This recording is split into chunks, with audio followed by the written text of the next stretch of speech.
โอเคพ่อพี่น้องเนาะตอนนี้ก็เบาเจ็บกับเบาฝนอะไรก็น้องทวีพี่น้องนะพาน้องเพิ่นไปซื้อเครื่องอ่าบ่ว่าจะเป็นเฮาสิซื้อข้าวซื้อหลายอย่างพี่น้องเนาะพาน้องเพิ่นไปสมิทก็ซื้อเองแต่ว่าเนื่องจากผู้ใหญ่อยากลมทรายกับน้อง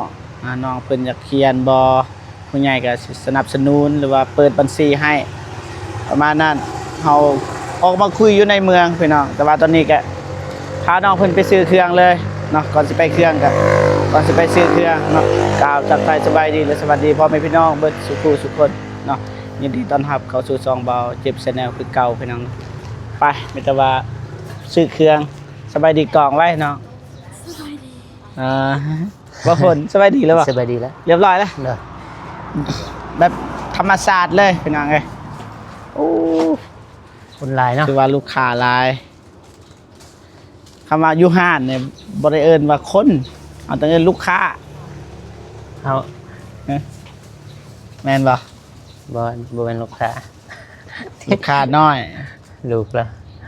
ลูกว่าบ่ทันเลยปกติทีมงานเฮาก็มักมาซื้ออยู่นี่พี่น้องไงเอาสิเอาหยังก่อนเอาเข้าก่อนเนาะมันหนักเข้าแบบมันถ้าว่าซื้อมากองไว้นี่บ่ซื้อมากองแล้วก็ไล่เงิน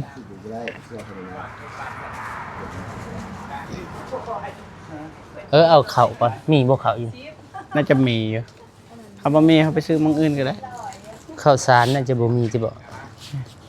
ให้แขกก็ออกก่อนไปหรือว่าเฮาเอาไปเลือกเองก็ได้ปกติเฮาก็ไปเลือกไปทางนี้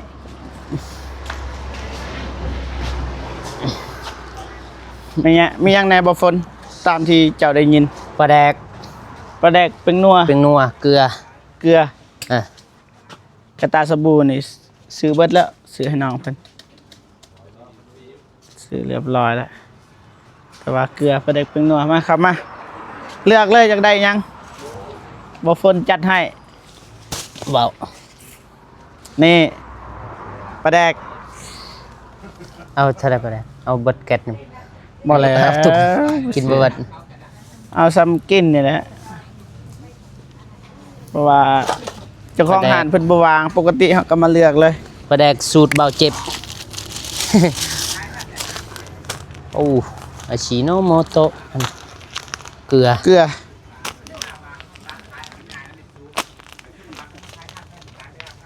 น้องสบายดีเด้ออยากได้เกลือน้องอยากได้เกลือจะนอกน้ำปลานี่น้ำปลาปลาหมึกนี่ตัวนี้แซ่บเป่ามื้อนึงกินได้เบิดเลย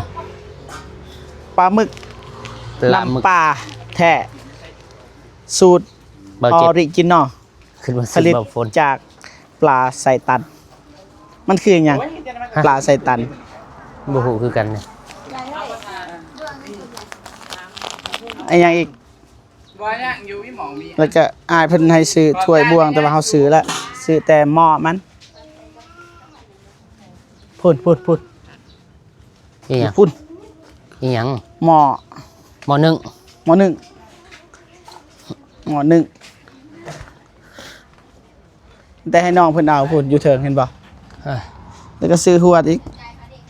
ให้น้องเพิ่นไปใส่แล้วน้องว่าถือน้องเพิ่นอันนี้ก่อน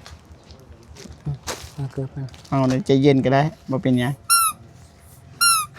ซื้อให้ลูกบ่พอซื้อให้ลูกเจ้าว้าวไป ลูกในอนาคตว่าซื้อไว้เตรียมไว้ลูกอนาคตอดีตก็ซื้อแล้วนะบางทีจะเอาเมียคนมีลูกเลยบ่ซื้อนะเมียคนเขาสิบ่น้อยซำนี่ติน้องซื้อเอาไปแจกเฮ็ดเล็กน้อยแจกให้ตัวนี้เนาะตัวนี้ป่ะซื้อเด็กน้อยเฮ็ดแจกอยู่แถวบ้านเฮาเฮ็ดอยู่เล็กน้อยผู้นึงเป็นใจตนอยู่บ้านเฮาเบิ่งก่อน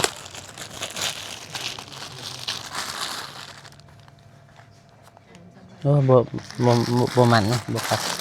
มันออกไว สั่งอยู่เกือบ น้องเอ้ยน้องเอ๋ยน้องจ๋า น้องจ๋า อายบ่ฮู้ชื่อจักสิเอิ้น ล จั ง งได๋ ปะวะลงเนาะ มาเดี๋ยวพี่จะมาถือมือน้องมาเตเซ่ว่าถ้ามีไฟอาบน้ำหรือค่อยก็ว่าจะเข้ากอง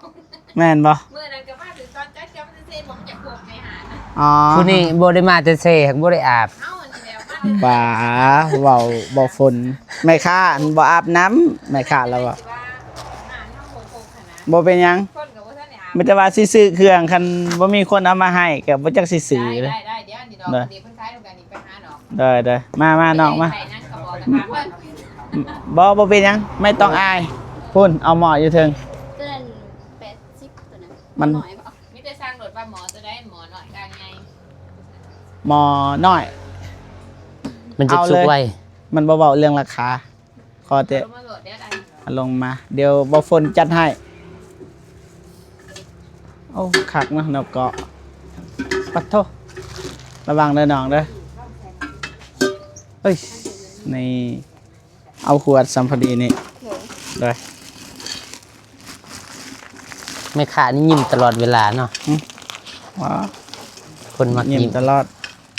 ไปเบิดเลยอยู่นี่ครอบ ยัง ครัว เด้ คน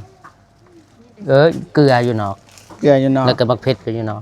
มักเผ็ดอยู่นอกโอ้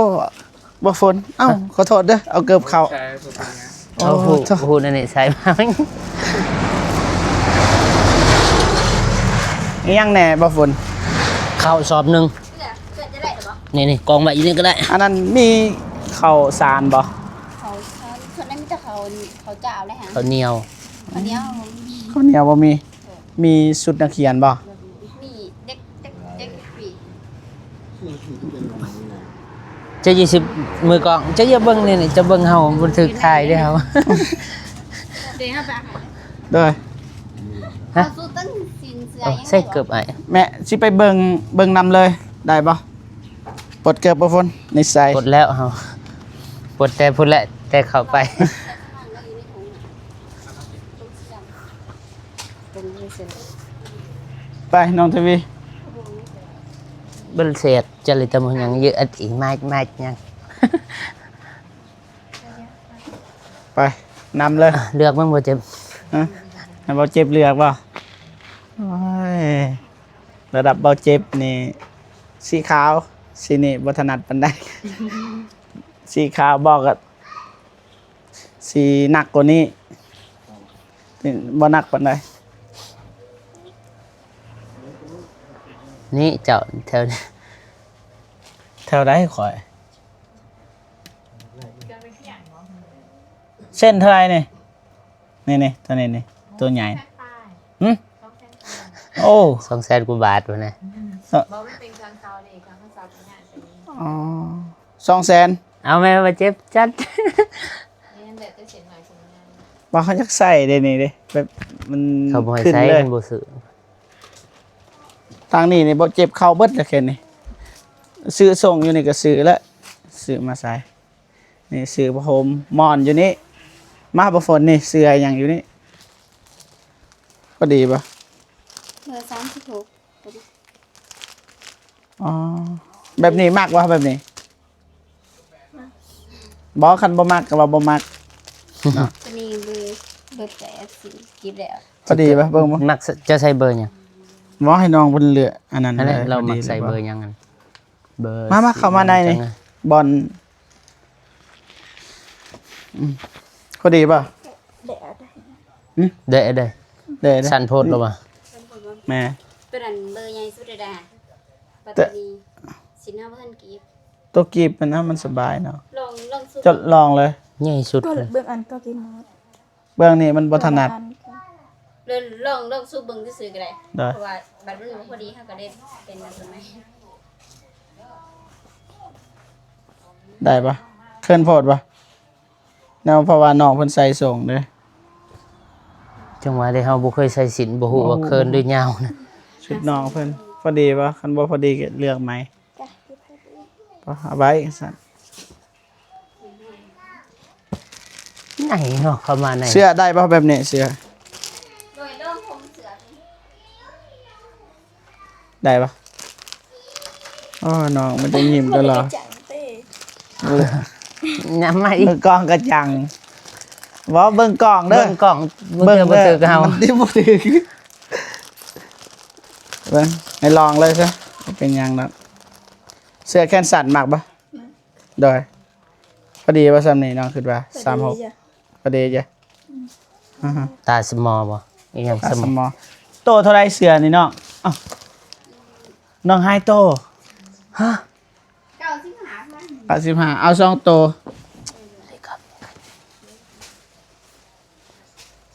เสื้อเอา2แล้วก็สิ้นเอา2สบายน้องเพิ่นเปลี่ยนนะบ่อยากให้เปื้อนพี่น้องเอ้ยตัวอย่างเอาเมื่อเพราะว่าตอนนี้น้องเพิ่นมี1แล้วเปลี่ยนตัวหนึงซักหนึงไปมาแล้วก็ซักแล้วก็ไป เจ็บ โอ้ เจ็บ เอ้า แล้ว รอเนาะ บ่มีกะ สบายดีกล่องเพิ่นไปสบายดีเพิ่นไปสบายดีเปล่าสบายดี เจ้าขึ้นรอเถอะเนาะ เข้าไปเบิ่งเบาฝนเราวตายได้จะเห็น บ่เจ็บบ่ฝนบ่ได้ทาย อย่ามาโทษเด็กน้อยนะ สิทำนี่แต่โตใส่หาหัวแดง ใส่ได้ปะบ่ได้หรือว่าน้องสิไปเก็บเองบ่มีบ่เขาตัดแบบโทรศัพท์เป็นหยัง จะดีกว่าหาใส่เดียว ตัวเดียว เบอร์หยังคือสิซัก สิ้นนี่บ่มีปัญหา2โตวก็ได้เพราะว่าน้องมีหรือบ่อยู่เฮือนสิ้นยังใหม่บ่ใหม่บ่เก่าเลยพอดี หาเป็นหางใส่หาหัวตัวนั้นมีหัวหาใส่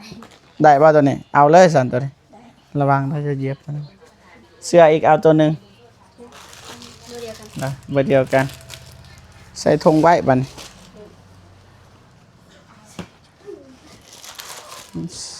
นั่นเลยพอดีป่ะอยากได้สิ้นอีกนะ สิ่งหนึ่งมันเลยพื้นเดียว ได้แต่พื้นเดียวป่ะ หนา มือหน้าโอ้มือหน้าก็ได้สัน ขั้นเพิ่นเอาโกคางนี่สิได้ มีป่ะตัวซ้ำนี่ มีแต่โกขางใส่หาหัวตัวนี้มันหัวหาใส่เป็นนะ ดีกว่าบ่ได้ได้มือหน้าบางทีอายบ่ได้พาไปเลย เอาเลย เอาป่ะ เอามาเปลี่ยนได้บ่สมมุติว่าครัวหาใส่ซะ เออ เปลี่ยนได้แต่ว่าเขาหยิบเองอะนะ โกโบมันแบบว่า บ่ได้บ่ ตอนนี้แทะผ้าอีหยังมันสิบ่ โอ้ บาดเป็นดำนี่ โดยเอาพอดี เอาเลยนะเอาเลย โอ้ข้าวมงดำเถื่อเถอะ โดย เว้นขนมตลอด ไปมาฝน เด้อ เอาหมอบอสิก็ได้มือนี้พะผมมื่อหน้าจังว่ากัน ไปก่อนเชิญ ไปออกก่อน เดี๋ยวหน้าเขียวแล้ว มาแต่เสบ่อ๋อมาบ้านนี้ บ้านดีแต่มันนี่จัดเครื่องนั่นสินะ อ๋อ เริ่มว่าถ้าเมียเป็นระเบียบ โอ้ได้แล้วเครื่องเต็มแห้งเลยพี่น้องเลย เมื่อนั้นก็มาถือตอนจัดเครื่องอีกกัน บ่ฝนในอย่างที่ยังบ่ทันพอเบิ่งถ้วย เบิดละ เอาถ้วยอันหนึงถ้วยยางจะเอาให้ถ้วยยาง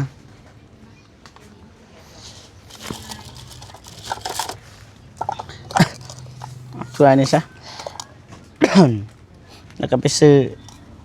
เขา ข้าวอยู่นี่บ่มีข้าวได้เห็นอะไร เขาจ้า ข้าวเจ้าอยากได้ข้าวเหนียวเก้าเหนียว เราเฮาต้องกินข้าวเหนียวเพราะข้าวเจ้ามันแพง เบิดแล้วบ่ฝน เด้เกลือแล้วก็ประเภท มักเพชรเกลือได้แล้วเกลือมักเพชรบาทนี่ ใช้เกลือบ่ทันได้ เด้เกลือ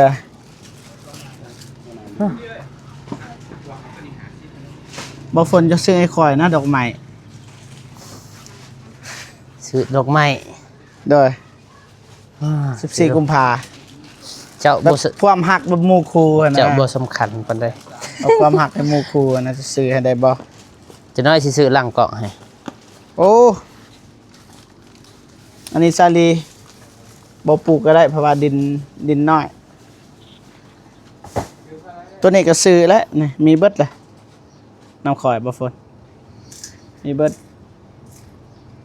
อยากได้เสื้อบ่สิซื้อให้บ่ฝนตัวหนึงถ้าเป็นเงินเจ้า โจกมีว่าเพื่อน นี่เด้ไอ้บ่แม่ บ่นะโจกกินน้ โจกกินน้ำลืม มีบ่โจกอยู่เฮือน มีบ่ ำโจกกับจอก ว่า เลิก ถามน้อง มีบ่ มีบ่โจกอยู่เฮือน มีบ่หรือว่าบ่มี ซื้อให้เลยซะ เอาโจกให้แน่เนาะน้องเพิ่นแล่นไต่เล่นเหนื่อยอยู่ นี่จะบ่ยืนนี่แถวนี้ไอ้บ่ ได้ดึงเอาเลยก็ได้ บ่ฝนเจ้าสูง สู บ่ฝ ง น บ่เทิงในอายคือกันในสูง บ่ฝนเจ้าดึงน่ะโอ้ เอาเดียวบ่ แล้วก็เอาจอกนำจอกตัวเป็นสุดนั่นเด้อ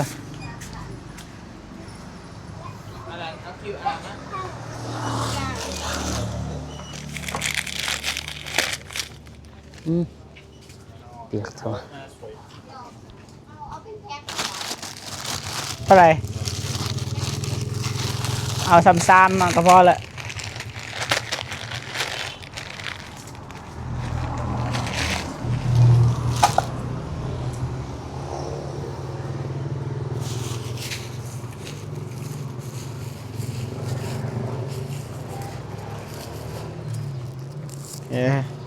พอแล้วบ่ฝนเอาหมักเป็ด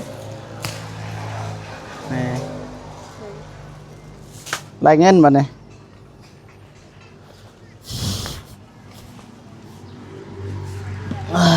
เมื่อย หล่อนะ บ่โตแบบเละบ่คือคน แบบอ่อน แบบหน้าคนแบบอ่อนแอ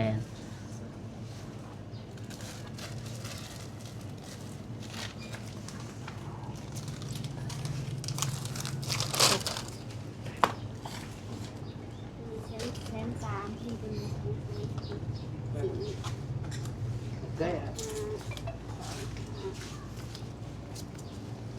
ก็ดี3โมงเช้า 3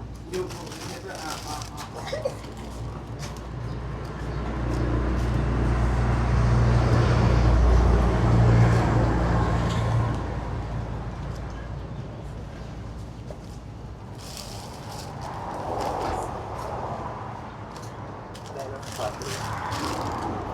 นเลย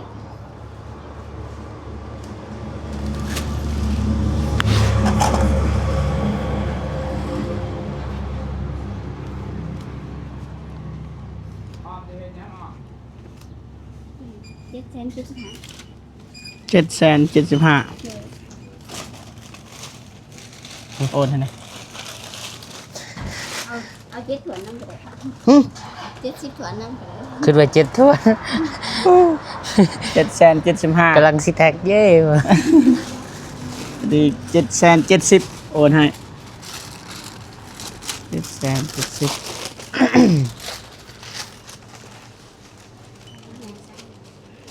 ทุ่งใหญ่ปะ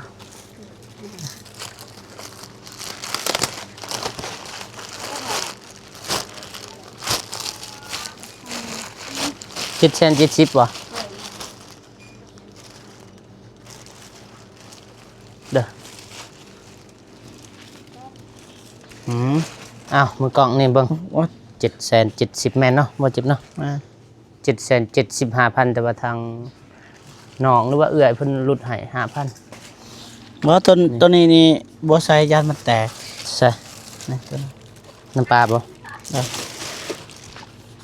ใส่เกลือก่อนขออนุญาตบัดก็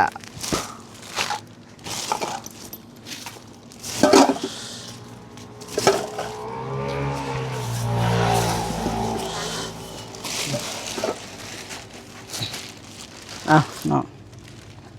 ครับปั่นใส่เกลือหมดเด้อ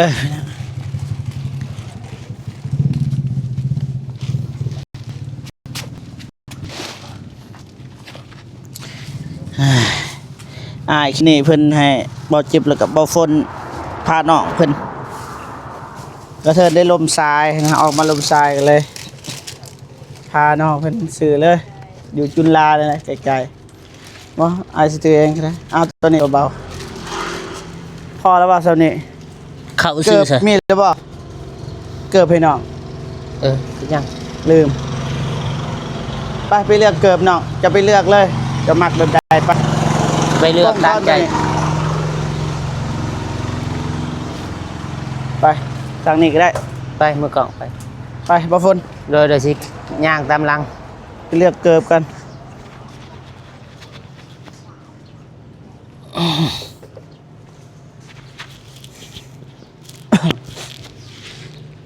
นี่มักเกิบแบบใดแนะนำให้นะเกิบผู้หญิงแบบว่าขายแบบขายดีที่สุดเถอะนะ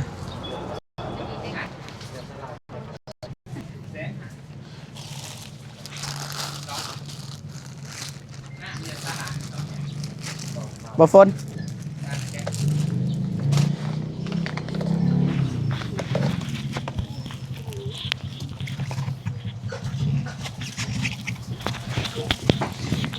นี่บ่เจ็บบ่ฝนมักใส่เกิบนี่ ไป แต่ว่ามันเสียเลยเจิมข่อยซื้อแบบนี้ ขอบใจ ว้า อ้าวโมเมนต์ ซื้อเลยซื้อให้ข้าพเจ้าบ่ฝนบ่แม่นให้เจ้าได้หรือว่าน้อยโพดบ่ จักแล้วเจ้าใส่รู้สึกนั่นแหละ ถึงเอาใส่เลย เอาเลยเด้อเกือบนี่เนาะแต่ว่ามันจะขับหน่อยหนึงใหญ่กว่านี้บ่มีบ่ เด้ก็เบิ่ง35 8เบอร์หยัง เบอร์ตัวนี้เบอร์2 เด้อยู่เทึงบ่ เบอร์2คือกันตัวใด เท่านี่บ่แม่นนี่ เบอร์4ตัวนี้เบอร์3เบอร์3พอดีเลย ใช่เบอร์3อันนี้คือ32 เบอร์2คือกัน เดี๋ยวอยู่ลุมอีก บ่มีเอาเลย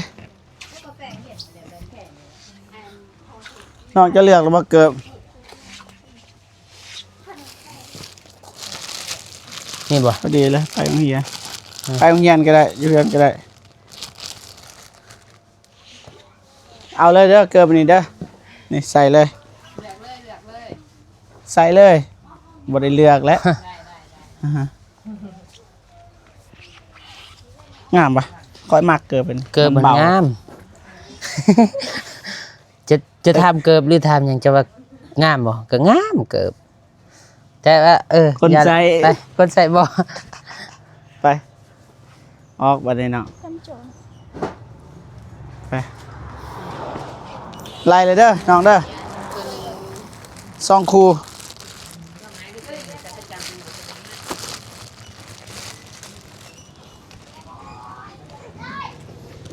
จะไปลีกยังกล่องให้เขาทายเฮาอะนะ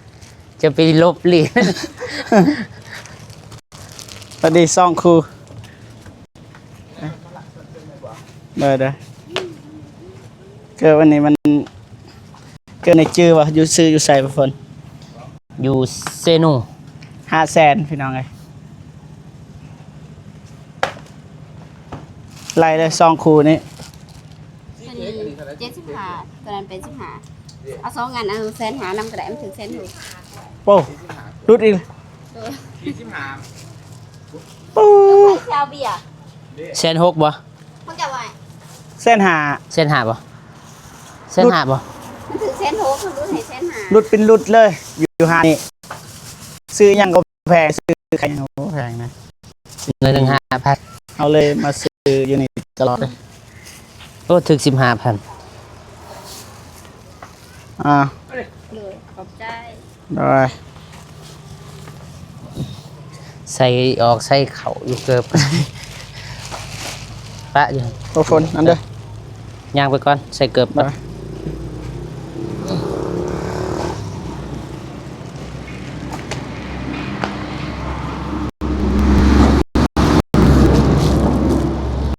ปูสาดมา นี่ก็แม่นนี่ก็ของน้องเด้อพูดหมอแม่แค่กระโปะแม่นเบิดเลยนี่เครื่องพอดีแล้วน้องเพิ่นไปของทำโรงเรียนเกือบงามอยู่พี่น้องเอ้ยเบิ่งสิแกะเบิ่งแล้วน้องเพิ่นเคยใส่บ่เกือบแบบนี้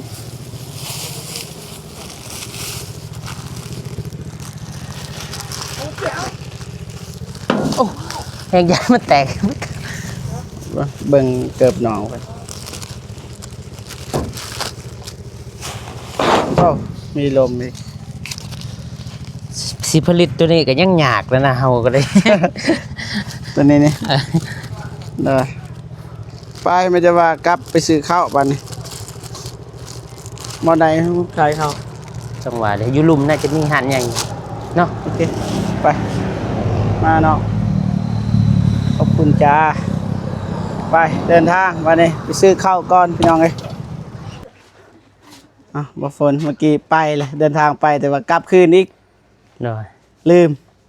มาเจ็บมาซื้อเครื่องให้น้ ซื้ อ อง เครื่องให้น้องสบายดี เดี๋ เด้ ยว อ ให้น้องเพิ่นเลือกเอง น้องสบายดีเด้อ ใส่เสื้อมัง ไม่แต่ว่าให้น้องผู้นี้ จับก น้ ล้ อ อง งทวีจับกล้องอีกบาทนี่เอื้อยบ่เอื้อยป้ายน้องอยากได้อิหยัง เสื้อมังกร ซื้อมาก่อนหรือว่าเลือกเกิบบ่อิหยังที่น้องอยากได้ เกิบกับเสื้อนี่บ่น้องเอาเสื้ออันนี้แน่ผู้นี้ ตัวใดสีใดเบิ่งสิ บ่ฮู้ว่าสีใด ตัวใหญ่ สีส้ม ตัวน้อย บ่ นี่บ่หรือว่าสีนี้ ตัวนั้นก็ได้ตัวนั้นมันงาม ตัวนั้นคือกันหมด ใช่ไหม โอ้แต่มันมีนี่จกอันนี้มันปกอันนี้เนี่ยเอาจกกัน ตัวใด นี่เด้เห็นบ่ ว่าคือก้านนั่นแหละบ่ฝน ที่ เล นี่ ย บ่มีติมีบ่ มีถ่ายสุดพุ่นถ่ายสุดพุ่นนะโดยโตเท่าไหรนี่ ตัวนี้แสนเศร้า เข้าหลุดเลย เนื้อผ้ามันดีอยู่ เนี่ยมันดีจ้ะนี่แล้วก็ใส่ทอง มันเทื่อบ่พอดีบ่ พอดีเบิด ลอง นะ จ้ะพอดีหัดอันตันแล้วเด้ บ่ฝน หัดหุ่น ไปเกิบนะที่น้องอยู่ได้ ไปเจ็บปวดเกือบง่าย ปล ครั ด บไป เกิบบ่ได้ปลดได้ข่อยซื้อเมื่อกี้นี่ เมื่อยปวดเกือบไปเจ็บเขาก่อน เมื่อย มันปลดเกิบป่ะไปเลือกเกิบมันลืมมือกลองเมื่อกี้นี่โอ้ยบ่เจ็บก็ได้ขี่รถกลับ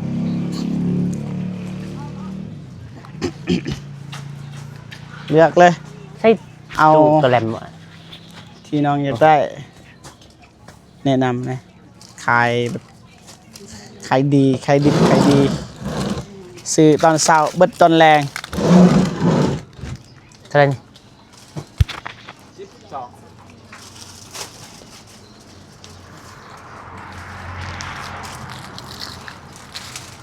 เอื้อยของน้องทวีอยู่เพื่อนหลังเดียว แต่บ่แม่นเอื้อยน้องจริงๆพ่อแม่เอากันน้องคนนี้ก็พ่อแม่ต่างน้องทวีกับพ่อแม่ต่างแต่ว่าพ่อแม่เนี่ยมาเอากันบัดนี้เป็นเอื้อยน้องประมาณนั้น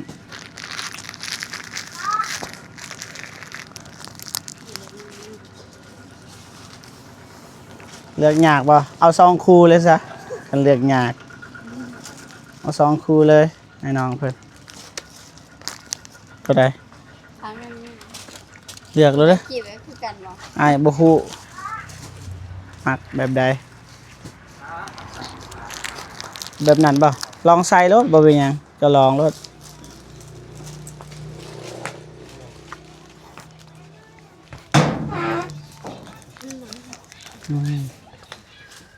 เอานี่บ่เอาตัวใดอีกครบแล้วบ่2คู่เอาอีกคู่หนึง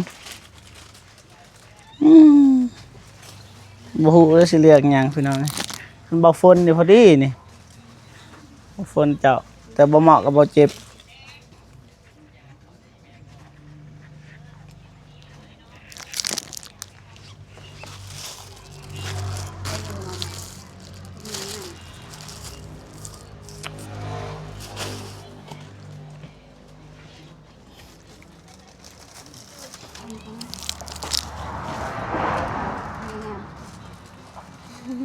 ม่ค้าแนะนำดีนะคันเฮือนรูนี่อยู่กับห่านนี่ได้นี่แนะนำไปซื้อตัวนี้คันเฮือนรูอย่างนะแต่เฮานี่เฮือนขี้ต้มขี้ฝุ่นแบบมีแต่ดินดากดินแดงใส่บ่ได้อันนี้คนรูอยู่เฮือนได้อยู่นะใส่ข้าวบ่นอนก็ได้เลือกแล้วเด้อ เอาตัวเป็นเขียบมันนี่บ่ ไว้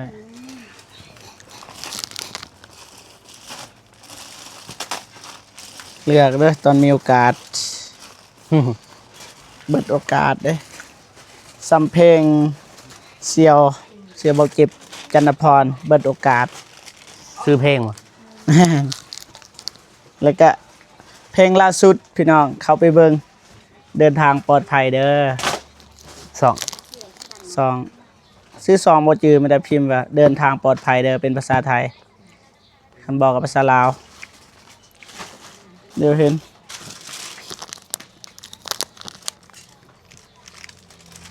ได้ปะเลือกรถดับสบาย เพราะว่ามันมีโอกาสเลือกหลายเทื่อนะ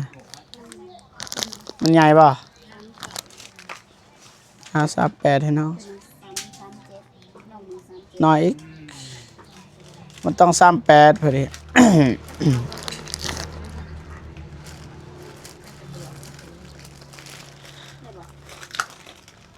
น้อย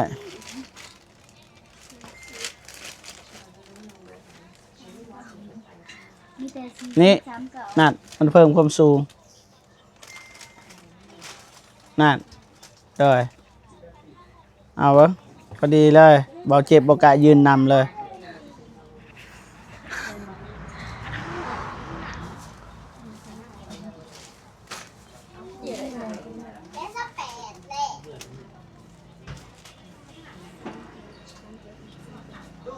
มันทึกเบื้องเลยเนาะบ่ทึกเบื้องนี่บาปบ่ฝนแล้วขับรถไปรถมาขับไปขับมาบ่ฝนมือกลองบ่ โดย โอ้มือกลองมือสีบพี่น้องเวลาถ่ายพุ่นหน้าปีนไปพุ่น บ่เห็นไปแล้วหรือบ่ออกวันนี้บ่ฝนนี่ออกทางนี้ก็ได้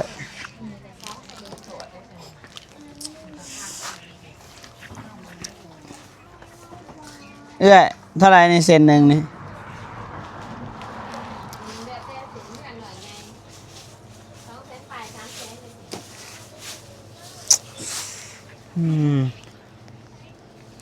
ยังโดน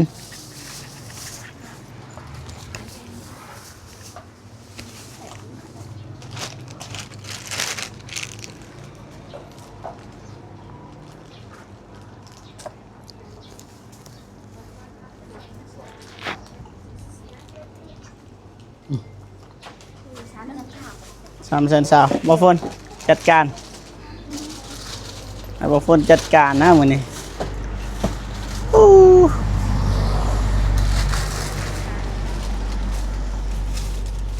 ซุ่มบ่ได้เนาะซุ่มบ่ซุ่ม เข้าใกล้ๆนะ เท่าไหร่ 300,000 300,000 25บ่ บ่สาว เพิ่นก็หลุดบ่ไหวแล้วหลุดตลอด รุ่นที่จะได้25ก็เพิ่มขึ้นอันติ บ่เจ้าจะมีแต่ถามอยากให้หมู่หลุดตลอด ใจเด้อ ได้ขอบใจ300,000ดีเด้อบ่โอน350,000ไปวันนี้มาเนาะขอบคุณหลายๆไปบ่ฝนซื้อข้าว ไปพี่น้อง ไว้ดีซื้อเขาวสอบเท่าไรเขาว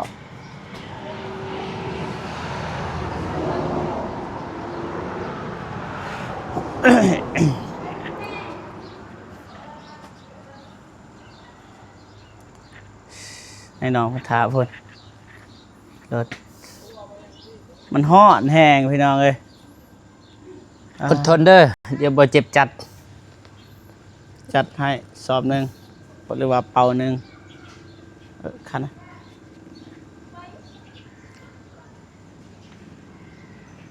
ไปใช่ ไปหาแม่เพิ่นบ่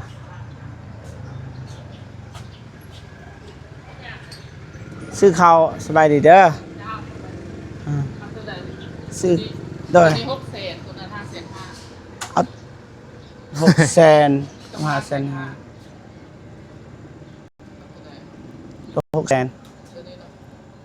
สิ แข่งบ่ กูโอนนะ5 แสนลองงาม โอ้โทรศัพท์ไอ้วง เอาสอบหนึ่งเอาหับบ่ทันซ้ เฮาวางอยู่นี่ ำสัญญาณบ่ดี บ่เฮาวางอยู่นี่ หึ เฮาวางอยู่ จะกดวางวะ ไม่ใช่ทั้งหลังเหรอ โดย ว่ากำลังถ่ายคลิปยันมันขาด บ่ฝนมาได้เลยโอ้ แห้งอยู่ มันแหงอยู่ ซอยกันเนาะถ่าย ต่อย เครื่อง กัน คือก็ไม่ได้มา โอ้มันห่อนเด้อไง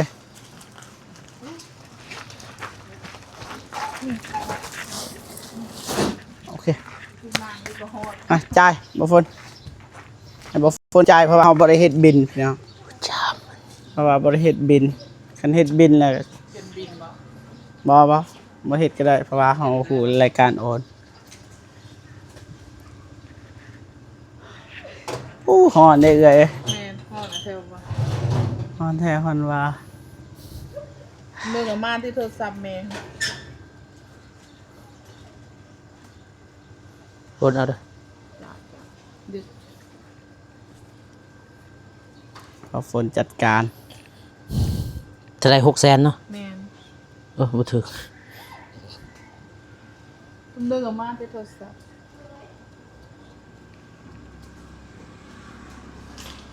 เพื่อนเลขที่ของทานแม่นหยังให้สิหูเนาะบัดนี้ มันโอนหลายเทื่อมันก็เลยให้ปอด 600,000 600,000 เด้อเด้อ โอน4ครั้ง 4 ครั้งแม่นนะ4 ครั้ง อยู่เทิงซา เดี๋ยวมันบ่พอเท่าใดนะคราวหนึงโอนเอานะ ได้ไปได้แล้วมันเรียบร้อยพี่น้องเอ้ยซื้อข้าวซื้อน้ำเรียบร้อยแต่ว่าสิถามความรู้สึกของน้องเพิ่น เด้อเอาถามมานี่ เคยมีบ่ว่าแบบเขาเจ้าเฮ็ดแบบนี้ให้จูน้อง แบบ เคย คน มีบ่ แบบผู้ใหญ่มาซอยอะนะเคยบ่ซอยเรือ บ่เคยเลยได้รู้สึกอะไรบ้างเนี่ย ดีใจ เคินแห้งจนสิขาดเบัดแถวนี้จีกแบบ กันเสือย่าได้จะจับส่งได้ขาดเลย ไป ไป วันนี้เดินทางกลับวันนี้พี่น้องเอ้ย หอนเนาะอยู่นี่ โอเคพ่อพี่น้องนะเบาเจ็บก็สิจบคลิปก่อนนะจังใดก็ขอบอกขอบใจขอบบุญขอบคุณอ้ายเคนนี่นะที่ไว้วางใจเบาเจ็บเป็นสะพานบุญตลอดมาเนาะจะได้ คน ก็ขอ กับ ให้ พา อ้าย กับพลอย จงมีแต่ความสุขสุขภาพแข็งแรงขออายุมันคนยืนนะความเจ็บบ่ให้ได้ความไข้บ่ให้มีปรารถนาสิ่งใดขอให้ได้สิ่งนั้นอย่าเจ็บอย่าจนแล้วก็ให้ล้ำๆรวยๆเนาะให้มาเท่าใดก็ขอให้กลับคืนสู่ไปหาอ้าย100 เท่าพันเท่าสาธุเอาพี่น้องพบกันคลิปหน้าสำหรับคลิปนี้สบายดีเด้อฝากเข้าไปติดตามส่องเบาฝนแล้วไต่ต่อเพราะว่าเบาฝนสิเข้าไปมอบอยู่ที่บ้านของน้องเพิ่นเนาะโอเคไปบ๊ายบายพี่น้อง